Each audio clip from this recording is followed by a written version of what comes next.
Last year I started a new series on my channel called Obscure-tober.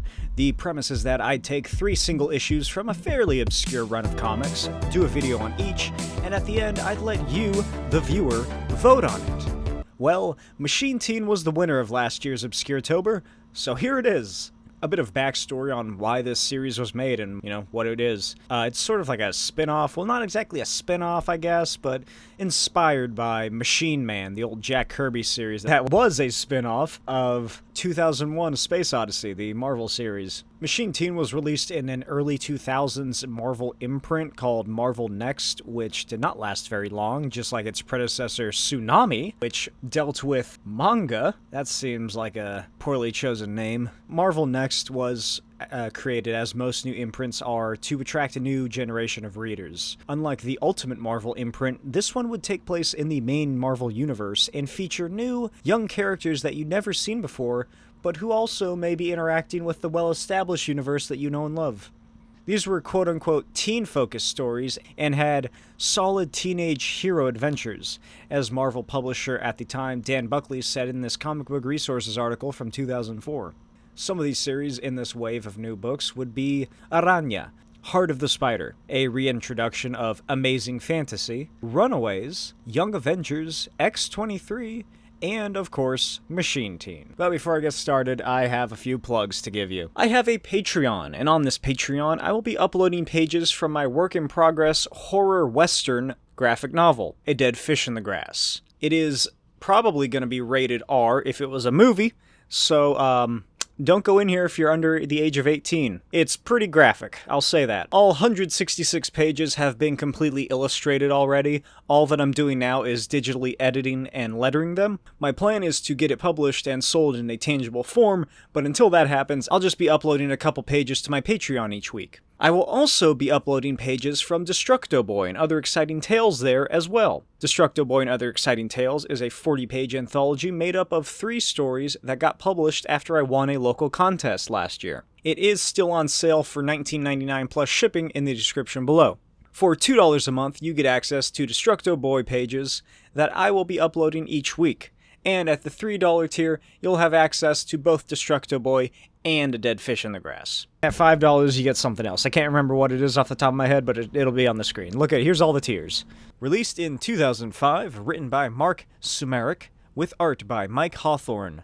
This is Machine Teen. The story begins then, in some desert complex. 2 guards look over a destroyed laboratory and make note of a missing data core before continuing their search for Dr. Aaron Isaacs. Dr. Aaron, hiding in the shadows, waits for them to leave, before making a mad dash for the door. But then some guards with dogs spot him, and they release the hounds. Dr. Aaron hurtles over a concrete barrier towards the nearby train track and conveniently timed train. As he escapes the dogs, he's shot in the calf, but he somehow still manages to leap inside of an empty train car. It's a good thing that this train isn't, 1, stopping here, and 2, isn't going slow enough to where the military can catch up or stop it, but still fast enough to where it can get away. Do trains drive? Is that what the proper term is? Do you drive a train? Do you pilot a train? Do you slide a train? Aaron looks over the data core he stole as he, I don't know, falls asleep or goes unconscious because he's losing blood.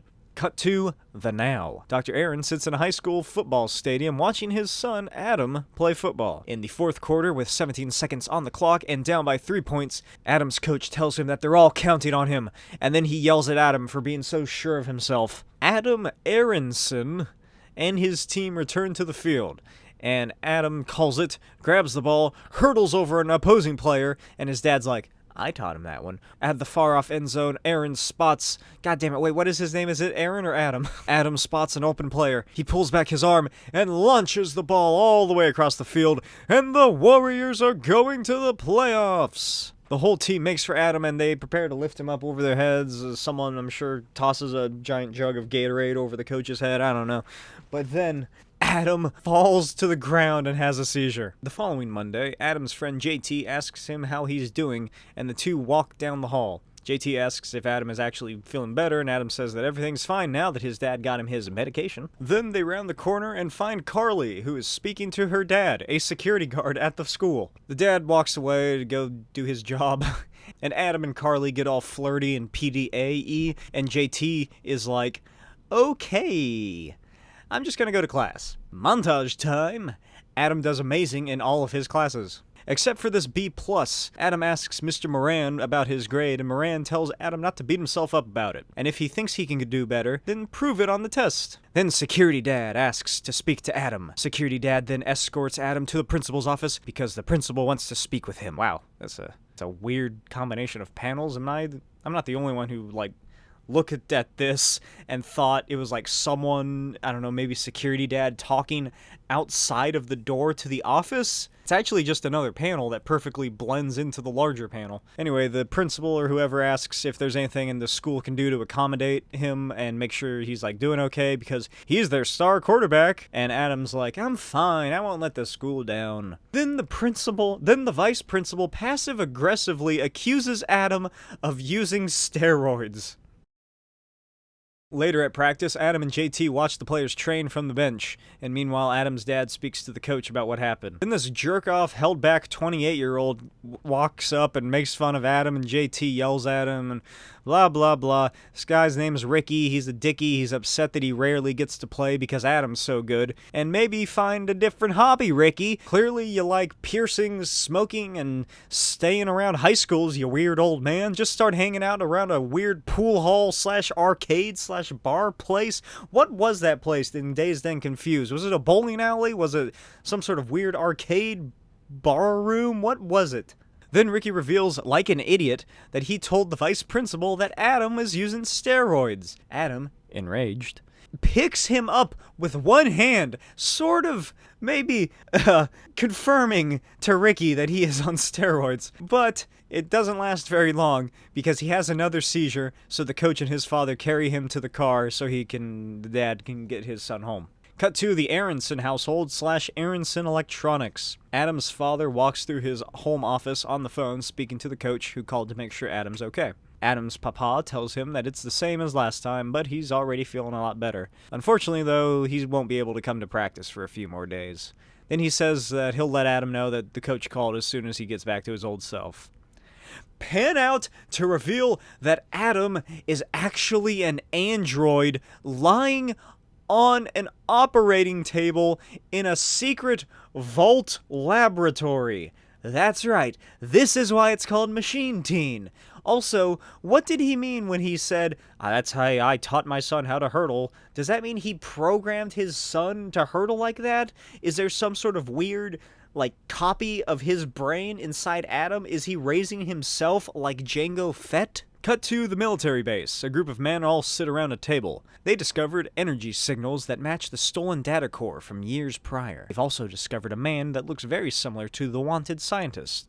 The only problem is that he has a teenage son, and Dr. Isaacs whatever didn't, and couldn't possibly have a teenage son. The man at the head of the table orders them to infiltrate the school and find out what's really going on. Then he's told that they've already made preparations for just that mission. Cut to the super-secret military base. Holden Radcliffe, the head of the operation, whose name you may recognize from Agents of S.H.I.E.L.D., where he was played by John Hannah, looks at what his agents have found out about Dr. Aaron Isaacs. Radcliffe tells them that they still don't have enough evidence and orders that no one make a move until they discover where this mysterious child has come from. Then he tells the man on the phone to use a secure line next time he calls, and the shadowy figure standing in the vice principal's office apologizes and hangs up. The next day, Adam boots up in his bedroom and finds his dad sitting at the end of his bed. Adam doesn't remember what happened to him the day prior, and his dad says that it's okay and just tells him to come on down and get some breakfast. In the kitchen, Adam asks what happened, and his dad reveals that he had another seizure during practice. Adam freaks out and says that he can't remember a thing and asks why his dad didn't tell him. So Aaron tells his son that he just didn't want him to worry. Then he apologizes and asks Adam to just get some rest and take it easy for a day or two, next few days. So once Adam returns to school, he asks his friend JT what he missed at practice. JT tells him he didn't miss anything, and Adam tells him that he can't remember anything. JT tells him that it probably isn't that big of a deal, and Adam gets mad at him for pushing the subject away. JT apologizes and says that they can talk about it after school. He's just nervous about their upcoming test. And Adam's like, a test? So the teacher, who definitely isn't styling his hair like that because people keep telling him he kind of looks like Reed Richards, hands out the exam sheets to everyone. And then Adam just sits there confused for an hour. After class, his girlfriend Carly finds him and demands to know why he didn't call her last night. Adam tells her that he was sick and had a seizure, and she's like, "Oh sure, you're always sick. I'm tired of hearing how sick you always are. Do you know how many guys in this school would kill to be in your position?" God, what a bitch. Jesus Christ. That's high school, I guess. Hey, if you're in high school and you're watching this, don't worry, it sucks. And hopefully it'll be better once you graduate. Then Adam is called to report to the nurse's office, so he tells Carly he doesn't have the time nor the energy to argue with her and leaves. In the nurse's office, Adam asks why he's there, and the nurse tells him it's, just a checkup. Adam asks if this is about his seizures, and if it is, there's no real need for a school nurse to give him a checkup. Then she glares at him and alludes to the fact that this is because the vice principal thinks he's taking steroids. So she takes his temperature and realizes that it did not register. And then she puts her stethoscope to his chest and hears sounds that are not human. Then the football coach brings this kid inside that has a bleeding nose. Coach talks to Adam, and Adam asks the nurse if he can go back to class. She tells him he should stay, but the coach is like, "Hey, just let him go, come on." Then she hands Adam an envelope about a Hillcrest Medical Center testing and screening labs. Apparently, the fucking principal or the vice principal set up an appointment for this student to go get tests done? It's never brought up again, so I don't know. As Adam is walking to class, he runs into his teacher, who reprimands him for not even answering a single question. And Adam says that he studied for a whole week, but he just couldn't remember a single thing. Then the teacher leaves and says that he's disappointed in him. So as you can see, things are going quite well for Adam. After school, Adam waits outside for JT when he hears JT's voice coming from an alley. Adam rounds the corner to find the 30-year-old bully, Ricky, hassling JT. Adam demands that Ricky let JT go, and Ricky says that Adam shouldn't have fucked with him at practice. And Adam's like, "I have no idea what you're talking about. I can't even remember anything. You know I had a seizure, right?" So Ricky comes at him with a fist, and Adam catches it with his hand. So Ricky comes at him with another fist, right into Adam's gut, producing a clang, and I'm sure a fair amount of broken bones. Ricky calls Adam a mutie, and Adam tosses him away into a pile of chairs. Jesus Christ, that would hurt. Adam, seemingly comes to and realizes what's happening as Ricky runs at him with a broken chair leg, and he rams it into Adam's hand. Ricky freaks out that he just stabbed someone, because he's going to get tried as an adult, because he is, and JT tells Adam to leave the leg in his hand until they can get some help. But Adam doesn't listen and rips that fucker out and finds wires and circuitry. Adam freaks out, JT freaks out, Ricky freaks out as he runs away. In fact, Adam freaks out so much that he starts to pass out as JT calls for help. Before Adam loses consciousness, the last thing he sees and hears is JT on the phone, talking to Adam's father, telling him they have a problem. Dun, dun, dun. Meanwhile, Ricky runs through the parking lot in fear and runs into Officer Michaels. Ricky tells him what happened and says that Adam is a robot or something. Michaels laughs at him and tells him not to do drugs and sends him on his way. Then he looks around, pulls out his cellular, and tells his superior that they finally have an answer about the boy. Dun, dun, dun. Later, Adam wakes up in a lab where Aaron and JT operate on him. Then he actually wakes up. Just a bad dream, except for that bandaging on his hand. He gets up, goes to the bathroom, walks downstairs to the kitchen, where he finds his father sitting at the table like a wife waiting for her cheating husband to come home. Isaac says that he has something to tell him. Something he should have told him a long time ago. And Adam's like, "Are you saying I'm adopted?" His father reveals to Adam that his real name is Aaron Isaacs. He is, or was, one of the leading programmers and engineers in robotics, and he was working on revolutionizing artificial intelligence. But when he found out what his research was really going to be used for, he took everything with him that he could, destroyed what he couldn't, and ran. Then he reveals to Adam the truth. But Adam's like, "Oh, you had me going for a second there, Dad. Oh, you can't fool me like that. Okay, good night." But before he can leave, Aaron hands over a large dossier titled Autonomously Decisive Automated Mechanism, or ADAM for short.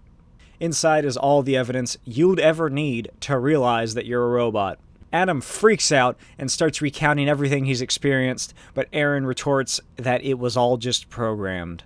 Every doctor's visit, every childhood memory, his mother, none of it was real. Then Adam grabs his coat and storms out. Meanwhile, across the street, Officer Michaels watches on and confirms that they're moving in. Adam angrily marches through the woods, punches a tree, causing it to nearly snap, and then a team of Black Ops agents surrounds him, guns drawn. Adam tells them to stay back, but when they keep moving in, he rushes at one of them, and they all open fire. Adam, quaking on the ground, realizes that he felt no effect from the bullets.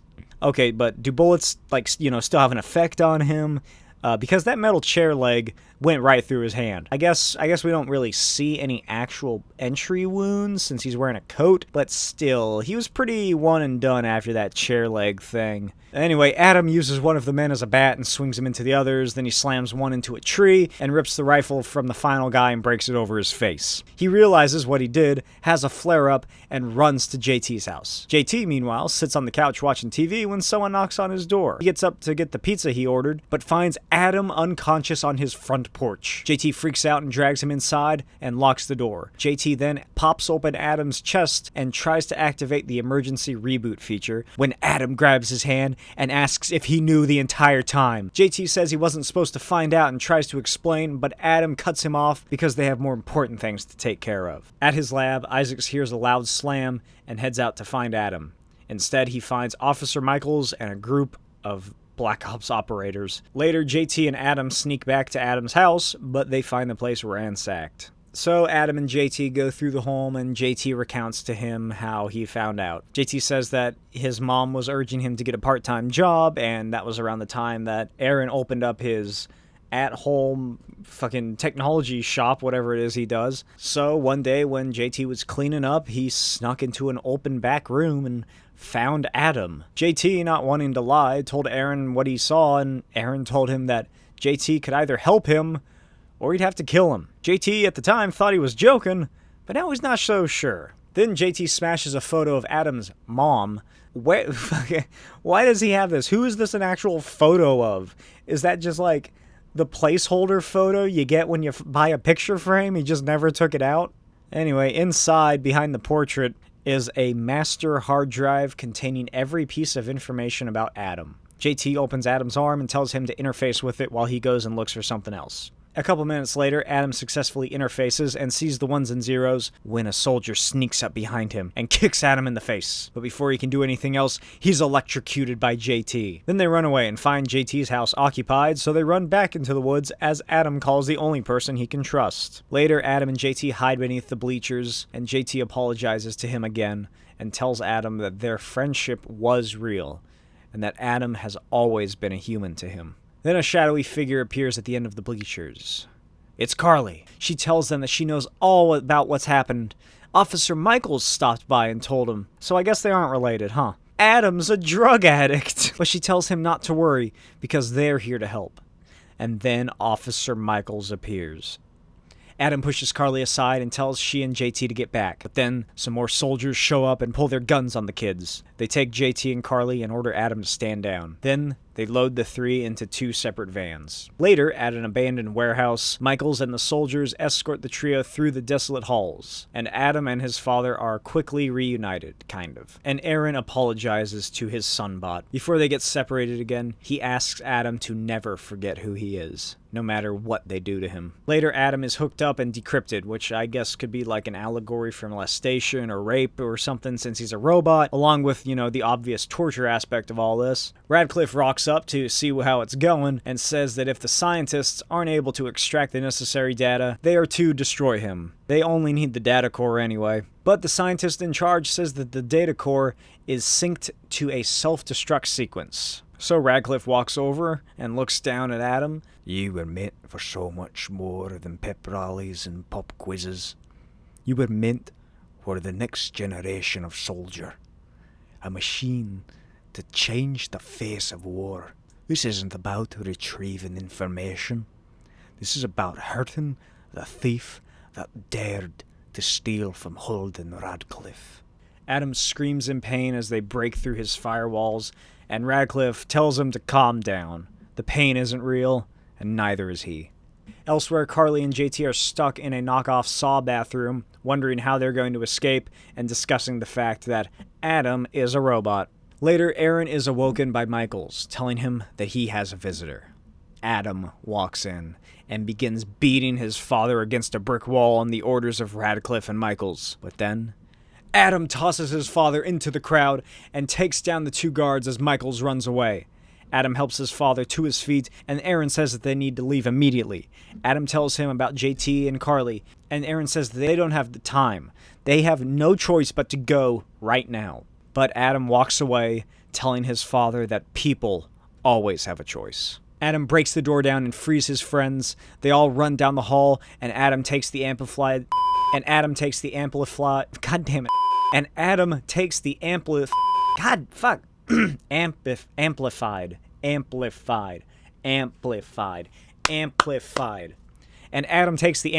God damn it! He takes a fucking super taser. It's a big fancy taser. He takes it from JT. They round a corner and find Radcliffe, accompanied by two soldiers with large guns. They're like they're not really mini guns or Gatling guns since they only have one barrel. It's like one of those big 50mm guns. Radcliffe says that it won't be long until they break through whatever defenses Adam has and permanently delete everything. Isaac says that Adam will never be Radcliffe's killing machine, and Radcliffe tells them that is unfortunate, and orders his men to aim at Aaron first. The men open fire, and Adam leaps in the way, pushing the others to the side, and he is ripped apart. Adam begins to break down and puts the super taser to his temple, ordering Radcliffe and his goons to back away, or else he'll self-destruct. The scientist says that if the charge is powerful enough, it could damage the data core. So Radcliffe asks Adam how they can both leave with what they want. Adam tells him to let his friends and family go, and he'll hand himself over. But they get to leave on their own, and no one follows them. And he gets to say goodbye. So, Radcliffe and his men back away and go around a corner. Aaron cries and says that they can't leave without him. Then Adam opens his chest and tells him to remove the data core. No, Adam. If I remove the data core, there's no turning back. So I heard, but it's choice. I can't lose you. I never will, Dad. Now you need to move quick before it's too late. I can't believe you're letting them walk away, sir. A necessary charade, Michaels. As soon as the boy is safely in our custody, you can deal with them as you wish. And now, young man, it is time to hold up your end of the bargain. The heroics you displayed today are only a taste of your true capabilities. Without emotion to taint your decisions, you'll become truly unstoppable.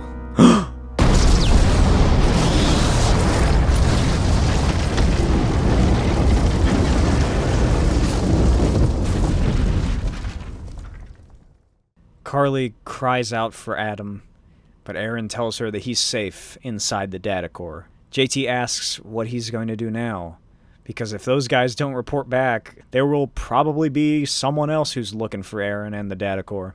Aaron tells the kids that he'll do what he's always done. A year later at Edison Senior High, a green VW bug rolls up, and Aaron drops off his son to his new school. He asks Adam how he's feeling about it, and Adam says that he's fine and asks his dad to stop worrying.